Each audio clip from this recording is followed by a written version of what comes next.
Bonjour, je vais donc commencer par corriger donc l'exercice que vous aviez à faire sur la longueur d'une phrase et puis après nous passerons aux structures itératives. Donc alors vous deviez rentrer en fait une phrase, donc on crée une variable donc a égale donc par exemple on met input, donc je vous rappelle que en tapant les premières lettres vous avez donc le mot qui s'affiche pour éviter de faire des fautes d'orthographe. On ouvre une parenthèse, on met des guillemets, donc écrit un mot.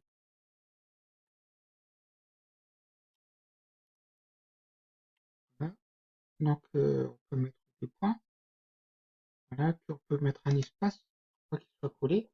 Voilà, donc et puis on va tester la longueur du mot. Je vous rappelle que l'instruction pour tester la longueur du mot, c'est length. Alors en anglais, length c'est la longueur, et les trois premières lettres sont LEN.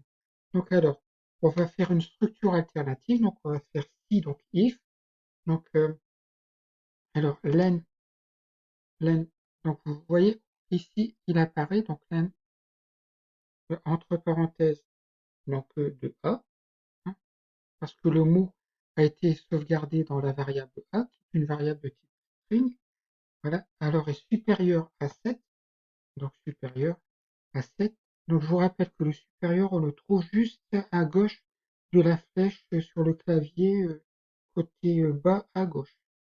Donc supérieur à 7. On n'oublie pas de mettre les deux points, passer à la ligne et vous voyez qu'il y a une indentation ici qui se fait. Voilà. Si en fait ça repasse à la ligne, c'est parce que vous n'avez pas mis les deux points. Donc on va écrire donc print, on va mettre donc, print, voilà. On va mettre entre parenthèses, on ouvre les guillemets, on va écrire le mot est trop long.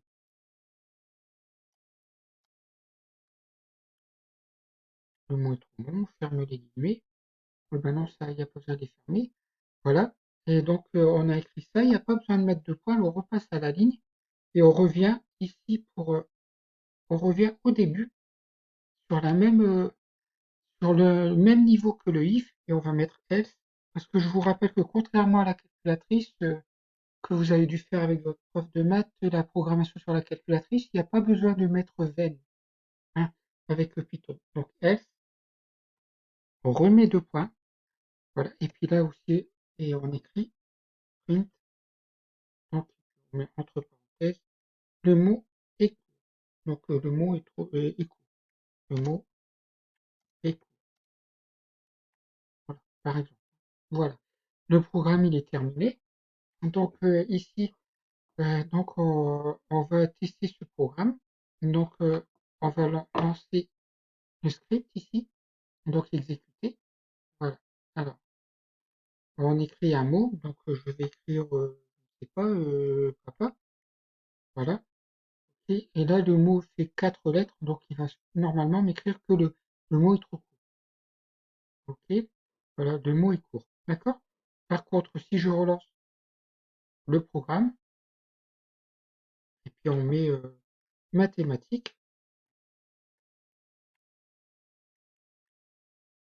là on a plus de sept lettres, hein, donc voilà, le mot est trop long. Voilà pour ce programme. Nous allons maintenant passer à la suite avec donc les structures itératives.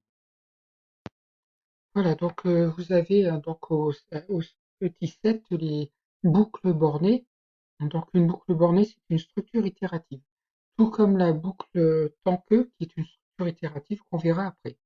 Donc aujourd'hui, on se limite à la boucle bornée. Pourquoi elle est bornée? Parce qu'on fait un certain nombre de fois la même opération. Donc une boucle permet de répéter plusieurs fois de suite le même traitement. Lorsque le nombre de répétitions ou itérations noté n est connu à l'avance, on utilise un compteur initialisé à 1 qui incrémente automatiquement 1 à chaque itération. Donc le compteur, euh, on peut le commencer à 1 ou on peut le commencer à 0 aussi de temps en temps. On verra ça sur certains exemples. Alors, donc, comment on fait? Alors, avec la calculatrice, on devait utiliser for, alors i prenant la valeur int ou n. Et là, ben, avec Python, l'instruction ce sera for i in range 1,n plus 1. Donc attention là, c'est différent. Avec Python, on devra s'arrêter à n plus 1. Voilà. Et donc, remarque, la fonction range permet d'énumérer le nombre de passages dans la boucle bornée. Range n est où n est un entier fait propre à la variable les valeurs entières de 0 à n-1. C'est pour ça qu'ici on doit aller à n plus 1. Voilà.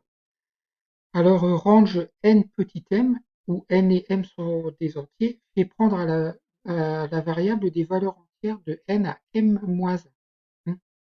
Voilà, et ça ici, le cas dans le orange NMK, K c'est là, en fait le pas que l'on va prendre. Si vous ne mettez rien, c'est le pas il est de 1. Si vous mettez par exemple K égale 2, ça veut dire que ça va faire de 2 en 2. Ça va itérer les boucles de 2 en 2. Voilà. Donc là vous avez un petit exemple. On écrit une phrase et on veut compter le nombre de A qu'il y a dans la phrase. Donc, alors là, ça va nous permettre de voir un peu ce qu'on peut utiliser comme type d'instruction qu'il y a sur. Alors, si on analyse donc ce programme qui est déjà écrit, donc là, vous avez une variable que l'on va appeler phrase. On peut mettre, contrairement à la calculatrice, on peut mettre des noms entiers pour des variables.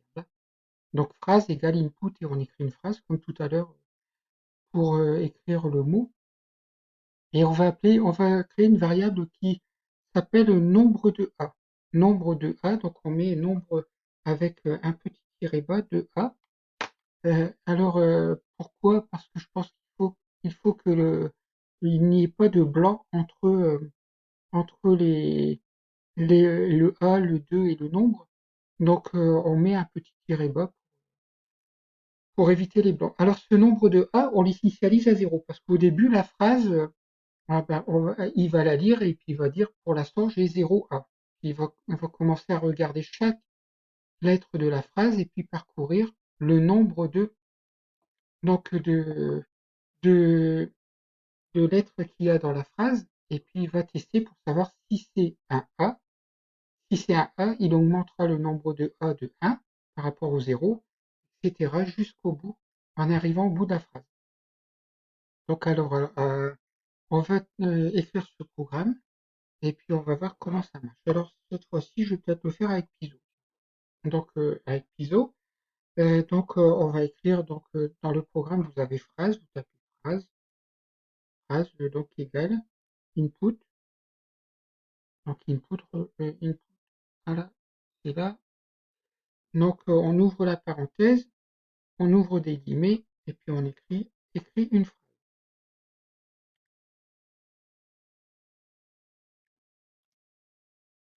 Là on peut mettre on peut mettre des espaces parce que c'est un commentaire, d'accord? Voilà. Alors par contre, là, faites attention à la syntaxe. On va écrire nombre en abrégé, nombre NBRE. Tiret bas, c'est le tiret qui est en dessous du 8. En dessous du 8, hein, sur votre clavier. Alors 2, et puis tiret bas en dessous du 8 et 1. Alors égal, on l'initialise à 0. Au départ, on dit que le nombre de A est égal à 0. Après, on va faire donc la boucle pour, donc for. Donc là, vous l'avez un for. Alors, lettre donc in phrase. Voilà. Donc deux points. Alors if alors if mal écrit if donc lettre lettre. Fais bien attention à ne pas faire de faute d'orthographe. Il y a deux T à lettre. Hein. On met deux égales pour tester l'égalité et on met un guillemet parce qu'on va voir si la lettre c'est une lettre A. On met le guillemet, d'accord? On remet deux points à la fin. Voilà. Alors ici, donc on a encore une indentation. Et puis on va noter nombre de A, donc nombre tiré sous le 8 de tiré sous le 8 A, donc va prendre pour valeur nombre de A, la même chose, nombre, alors, de tiret de A, et plus un plus, voilà. Et puis on va repartir au début, hein, parce que là le programme il est terminé, puis on va demander d'écrire print, donc on ouvre les guillemets, le nombre de, donc le nombre de- alors, et puis on va mettre entre guillemets, mais le guillemet A, on va aller à droite du guillemet, j'espère que vous voyez bien là, nombre de A, on met un espace dans la phrase, alors, phrase, et deux points, on met un espace, on met la virgule, et puis on va, attendez, la virgule elle va aller après le guillemet, virgule, et nombre de A. Donc on retape nombre de A, exactement comme on l'a tapé tout à l'heure, hein. C'est-à-dire qu'on met les tirets sous lui. Voilà le programme. Donc on va le tester, on va voir s'il fonctionne. Donc là, ici, donc pour le tester, moi j'ai l'habitude de sélectionner le programme et d'exécuter la sélection. Donc exécuter la sélection, voilà. Donc écrire une phrase. Donc je vais écrire une phrase. Je sais pas moi, la période de confinement donc est longue. Je pense que c'est un peu le cas pour vous. Voilà, j'écris une phrase, hein. La période de confinement est longue. Ici, on voit bien que le nombre de A, il n'y en a qu'un seul. Donc, on va voir. Donc, on fait entrer. Et puis là, donc, le nombre de A, c'est 1. D'accord? Si je réexécute avec une phrase où j'aurai plus de A, il a fait beau toute la semaine dernière. Voilà. Donc ici, on voit qu'il y a 1, 2, 3, 4, 5 A. Voilà, donc on regarde. Là. Et puis là, le nombre de A dans la phrase. Voilà le programme. Donc, alors, si on regarde un peu ce que vous avez à faire. Donc, on revient. Ici, une machine coûte au départ 32 000 euros et perd 8% de sa valeur chaque année.